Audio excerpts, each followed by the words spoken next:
Hello everyone, welcome back to my channel. तो चलिए हम इन योर हार्ट का पार्ट 4 शुरू करते हैं।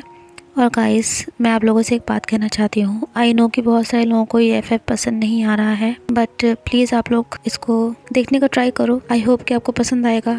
किसी भी स्टोरी को डेवलप होने में थोड़ा सा टाइम लगता है। ओके, तो चलिए हम अपना वीडियो शुरू करते हैं। वांगजी 4 सालों के लिए अमेरिका चला गया था, पर वो एक पल के लिए भी वेंग को नहीं भूला। उसने कई बार अलग अलग नंबर से कॉल किया, सिर्फ वेंग की आवाज़ सुनने के लिए। वेंग की आवाज़ सुनते ही वांगजी की आंखों में आंसू आ जाते थे, क्योंकि वेंग अब पहले जैसा नहीं रह गया था। पर उसकी एक बार भी हिम्मत नहीं हुई कि वो कुछ बोल सके। वांगजी बस जल्द से जल्द अपनी पढ़ाई कंप्लीट करके वापस जाना चाहता था और वेंग से मिलना चाहता था। एक बार उसे देखना चाहता था कि वो है कैसा। इधर वेंग ने डिस्टेंट कोर्स के जरिए अपनी पढ़ाई कंटिन्यू कर रखी थी। उसकी फैमिली में सिर्फ उसकी शीजे और मिस्टर जेंग फेंग मियान ही थे जो उसे अच्छे से ट्रीट करते थे और अच्छे से बात करते थे। वांगजी ने अपने बड़े भाई लां शीचेन से कह रखा था कि वो वेंग के बारे में उसे जो भी चीज़ें पता चले बताता रहे, क्योंकि वो खुद तो बात कर नहीं सकता था। इसीलिए जब शीचेन ने वांगजी को बताया कि वेंग डिस्टेंट कोर्स से पढ़ाई कर रहा है और साथ ही एक वेयर हाउस में मैकेनिक का काम कर रहा है, तो वांगजी को ये सुनकर बहुत तकलीफ हुई थी, क्योंकि कहीं ना कहीं वो खुद को इस सब के लिए जिम्मेदार मानता था। अगर उस दिन उसके अंकल ने कॉलेज में जाकर ये सब ना किया होता, ना कहा होता, तो शायद आज वो और वेंग साथ में पढ़ रहे होते। उसने डिसाइड कर लिया था कि वो वेंग से हर हाल में शादी करेगा और उसे वो हर खुशी देगा जो वेंग डिजर्व करता था। वांगजी ने खुद को अपनी पढ़ाई और एमबीए कंप्लीट करने में लगा दिया था। 4 साल बीत गए थे। अब वांगजी का अपने घर वापस आने का टाइम आ चुका था। लां शीरेन और शीचेन काफ़ी देर से वांगजी का बेसब्री से एयरपोर्ट पर वेट कर रहे थे। तभी दूर से उन्हें वांगजी आता हुआ दिखा, जो कि बहुत ही ज़्यादा हैंडसम लग रहा था। उसने वाइट शर्ट और ब्लू जीन्स पहनी हुई थी और रे-बैन के स्पेक्स लगा रखे थे। लां शीरेन तो एक पल के लिए चौंक ही गए थे वांगजी को ऐसे देखकर, क्योंकि ये वांगजी 4 साल पहले वाला वांगजी नहीं रह गया था। वांगजी जैसे ही उन दोनों के नज़दीक पहुंचा, लां शीरेन उसे गले लगाने के लिए आगे बढ़े, पर तभी वांगजी ने अपने भाई शीचेन को गले से लगा लिया। लां शीरेन को मजबूरी में अपने कदम पीछे करने पड़े। इन 4 सालों में वांगजी ने एक बार भी अपने अंकल से बात नहीं करी थी। कहीं ना कहीं उसके अंकल ही तो जिम्मेदार थे ना इस सब के लिए। वांगजी ने धीरे से शीचेन के कान के पास जाकर कहा, अंकल वेंग अभी कहाँ है और वो क्या कर रहा है? शीचेन ने कहा, वांगजी हम घर चलकर फिर इस टॉपिक पर बात करेंगे। वांगजी का मन बेचैन था वेंग के बारे में जानने के लिए, पर उसने कहा, ठीक है गा, आप जैसा कहते हैं वैसा ही होगा। तभी लां शीरेन बोले, वांगजी तुम्हें कोई प्रॉब्लम तो नहीं हुई ना अमेरिका से यहाँ आने में? वांगजी ने उसकी ओर बिना देखे कहा, अंकल आपको मेरी चिंता करने की ज़्यादा ज़रूरत नहीं है, मैं ठीक हूँ बिल्कुल, मुझे क्या होगा। शीचेन ने कहा, वांगजी ये तुम कैसे बात कर रहे हो अंकल से? तो वांगजी बोला, अमेरिका में रहते रहते शायद मैं वहीं के हिसाब से ढल गया हूँ। अब यहाँ के माहौल में ढलने में मुझे टाइम लगेगा थोड़ा सा, इसलिए प्लीज़ मेरे मैनर्स को माइंड मत करिएगा। ये कहकर वो अपना लगेज लेकर आगे बढ़ गया। लां शीरेन वांगजी के बिहेवियर में ड्रास्टिक चेंज देखकर शॉक्ड हो गए थे। फाइनली वो तीनों घर पहुंच गए। शीचेन, लां शीरेन और वांगजी रूम में बैठे हुए थे। तभी वांगजी बोला, अंकल मुझे आप सबसे एक बहुत इंपॉर्टेंट बात करनी है। लां शीरेन बोला, हाँ वांगजी बोलो। वांगजी बोला, मुझे हमारी कंपनी का CEO बनना है। ये सुनते ही शीचेन और लां शीरेन दोनों ही चौंक गए। शीचेन बोला, लेकिन वांगजी तुम तो कभी भी इंटरेस्टेड नहीं थे CEO बनने में, तुम तो हमेशा से अपना खुद का कुछ करना चाहते थे। ये सुनकर वांगजी बोला, हाँ पहले मैं इंटरेस्टेड नहीं था, पर अमेरिका से मैंने अपनी स्टडीज़ कंप्लीट करी, बिजनेस मैनेजमेंट में इतने अच्छे से पढ़ाई करी। आई थिंक मैं हमारी कंपनी को अंकल से ज़्यादा अच्छी तरह से डील कर सकता हूँ और चला सकता हूँ, क्योंकि मैंने वहाँ रहते हुए फॉरेन मैटर्स के बारे में भी काफ़ी कुछ सीख लिया है।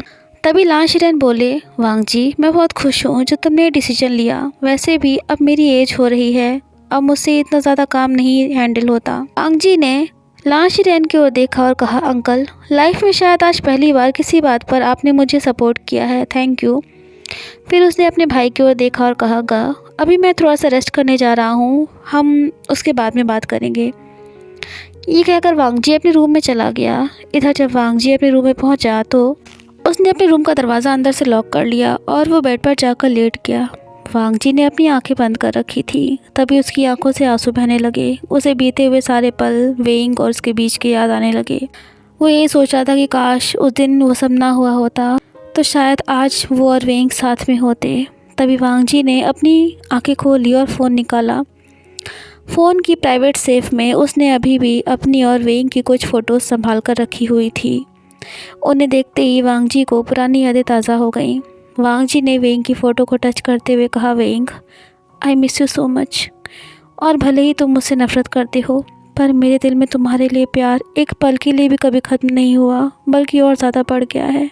मैं तुम्हें कैसे एहसास दिलाऊं अपने प्यार का? तुम मुझसे प्लीज़ मुझे हेट मत करो। कहाँ हो तुम वेंग? तभी उसके रूम के डोर पर किसी ने नॉक किया। वो कोई और नहीं, लान शिचेन था। वांग जी ने जब डोर ओपन किया तो उसने कहा, गा, आप? शिचेन बोला, वांग जी, सॉरी, मैं तुम्हें डिस्टर्ब नहीं करना चाहता था, पर वांग जी बोला, गा, आप मुझे कभी डिस्टर्ब नहीं कर सकते हो। आपने तो हमेशा मेरा साथ दिया है, मुझे सपोर्ट किया है। और तभी शिचेन बोला, वांग जी, वेंग अभी भी उसी वेयर हाउस में काम करता है, लेकिन तभी वांग जी बोला, लेकिन क्या गा? प्लीज़ मुझे बताइए, ऐसे मत खा करिए, मुझे बहुत टेंशन हो जाती है। शिचेन ने कहा, वांग जी, मिस्टर जियांग फेंगमियान और मैडम यू का कुछ महीने पहले एक्सीडेंट हो गया था जिसमें उनकी डेथ हो गई। तब से वेंग और उसकी फैमिली की कंडीशन बिल्कुल भी अच्छी नहीं है। ये सारी बातें सुनकर वांग जी ने कहा, गा, और वेंग की क्या कंडीशन है? शिचेन ने बोला, वांग जी, वेंग अब कभी भी स्माइल नहीं करता है, और ऊपर से उसका वो भाई जियांगचा वेंग को हर चीज़ के लिए ज़िम्मेदार ठहराता रहता है। ये सुनकर वांग जी को बहुत ज़्यादा गुस्सा आ गया। उसने कहा, प्लीज़ मुझे उस जगह का एड्रेस दीजिए जहाँ वेंग काम करता है। शिचेन बोला, वांग जी, तुम दोनों को एक दूसरे से मिले हुए बात किए हुए काफ़ी टाइम हो गया है, और अगर अभी तुम उसके सामने अचानक से ऐसे जाओगे तो आई डोंट थिंक कि कुछ ठीक होने वाला है। प्रॉब्लम्स और ज़्यादा बढ़ जाएंगी। ये सुनकर वांग जी बहुत उदास हो गया और बोला, अब मैं क्या करूँ? शिचेन बोला, वांग जी, एक रास्ता है मेरे पास। अगर हम वेंग को अपनी कंपनी में जॉब पर रख लें तो फिर उसकी फाइनेंशियल कंडीशन भी बेटर हो जाएगी, और साथ ही तुम दोनों की सारी गलतफहमियां भी दूर हो जाएंगी। ये सुनकर वांग जी के चेहरे पर स्माइल आ गई, पर अगले ही पल वो गायब भी हो गई। वो बोला, लेकिन आपको तो पता है ना कि वेंग मुझे कितना हेट करता है, और अगर उसे पता चल गया कि मैं कंपनी का CEO हूँ तो? ये सुनकर शिचेन बोला, वांग जी, वेंग तुमको हेट नहीं करता है, क्योंकि मैंने उससे बात करी है, वो बहुत अच्छा लड़का है, लेकिन तुम दोनों के बीच में जो इतनी सारी गलतफहमियां हैं उसकी वजह से शायद ये सब हुआ है। वो बोला, वांग जी, तुम टेंशन मत लो, आई नो कि तुम वेंग से बहुत प्यार करते हो। ये सुनकर वांग जी चौंक गया और बोला, ये आप क्या कह रहे हो? शिचेन हल्का सा मुस्कुराया और बोला, वांग जी, तुम मेरे भाई हो ना। जिस दिन तुम पहली बार वेंग को लेकर घर आए थे, उसी दिन मैं समझ गया था कि वेंग तुम्हारे लिए बहुत इम्पोर्टेंट है और स्पेशल है, क्योंकि तुम पहले कभी किसी को लेकर घर नहीं आए थे। वांग जी ये सुनकर इमोशनल हो गया और बोला, मैं वेंग से बहुत बहुत प्यार करता हूँ, लेकिन मेरी वजह से उसकी लाइफ में इतना कुछ हो गया। शिचेन बोला, वांग जी, तुम्हारी वजह से कुछ भी नहीं हुआ है, तुम खुद को अकेला मत महसूस करो, तुम्हारा ये भाई तुम्हारे साथ है। अगले दिन लान शिरेन ने बोर्ड मीटिंग बुलाकर ऑफिशियली लान वांग जी को कंपनी का CEO डिक्लेयर कर दिया। वांग जी का एज अ कंपनी CEO पहला दिन था। वो बहुत ज़्यादा नर्वस था, पर तभी शिचेन ने उसके कंधे पर हाथ रखा और कहा, वांग जी, डोंट वरी, सब ठीक हो जाएगा। वांग जी जब कंपनी में पहुंचा तो सभी स्टाफ मेंबर्स, खास करके लड़कियां, उसे देखकर बिल्कुल मेस्मराइज हो गईं। वो आपस में बातें करते हुए कहने लगी, वाओ, हमारे न्यू CEO इतने हैंडसम है, मैं तो सोचा था कि पता नहीं कौन होगा। वो सब बहुत ही ज़्यादा मेस्मराइज्ड थे वांग जी को देखकर। इधर वेंग अपने वेयर हाउस में काम कर रहा था। तभी उसके फ़ोन पर एक अननोन नंबर से कॉल आई। कॉल रिसीव होने पर एक लड़की बोली, मिस्टर वे वुशियन, आपका आज इंटरव्यू है। वेंग ये सुनते ही चौंक गया और बोला, क्या इंटरव्यू? पर मैंने तो जॉब के लिए कहीं अप्लाई ही नहीं किया था। वो लड़की बोली, मिस्टर वे वुशियन, आपको शायद याद नहीं है, पर फ्यू मंथ्स पहले आपने ऑनलाइन हमारी कंपनी में जॉब के लिए फॉर्म भरा था, लेकिन उस टाइम हमारे यहाँ वैकेंसी नहीं थी, बट अभी हमें वर्कर्स की बहुत ज़्यादा ज़रूरत है। वेंग बोला, लेकिन? वो लड़की बोली, मिस्टर वे वुशियन, 2 घंटे बाद आपको जो मैंने एड्रेस सेंड किया है उस पर पहुंच जाना है, और हाँ, सैलरी के बारे में आपको वहीं पता चलेगा। इससे पहले कि वेंग कुछ और पूछता या कहता, तब तक कॉल कट गई। उसने सोचा, क्या मैंने ऐसा कोई फॉर्म भी भरा था, पर मुझे याद क्यों नहीं आ रहा। तभी उसके साथ जो एक लड़का काम करता था वो बोला, वे वुशियन, ये जॉब तुम्हारे पास खुद चल कर आई है, एक बार जाने में क्या प्रॉब्लम है। दरअसल उस लड़की से कॉल लान शीचेन ने करवाई थी। वो लड़की बोली, सर मैंने मिस्टर वे वुशियान से कंपनी में आने के लिए कह दिया है। शीचेन बोला, थैंक्स रोज़। वो लड़की बोली, सर प्लीज़ थैंक्स मत बोलिए, आपने मेरे बुरे वक्त में बहुत हेल्प की थी, तो ये तो उसके सामने कुछ भी नहीं है। ये सुनकर शीचेन के फेस पर हल्की सी स्माइल आ गई। उसने वांग जी को कॉल किया और पूरी बात कह दी और कहा, वांग जी अब आगे का मैटर तुम संभाल लेना। वांग जी ने कहा, थैंक यू गा। शीचेन बोला, वांग जी आई होप कि तुम्हारे और वेंग के बीच की जितनी भी गलत फहमियाँ हैं सब दूर हो जाएं। इधर वेंग घर से रेडी होकर और अपने डॉक्यूमेंट्स लेकर वांग जी की कंपनी की ओर निकल गया। वांग जी और वेंग दोनों का ही दिल तेज़ी से धड़क रहा था, पर दोनों के रीज़न्स अलग थे। वेंग जैसे ही दिए गए एड्रेस पर पहुंचा, उसके तो होश ही उड़ गए। आज से पहले उसने इतनी बड़ी कंपनी कभी देखी ही नहीं थी। वो तेज़ धड़कनों के साथ कंपनी के अंदर जाने लगा।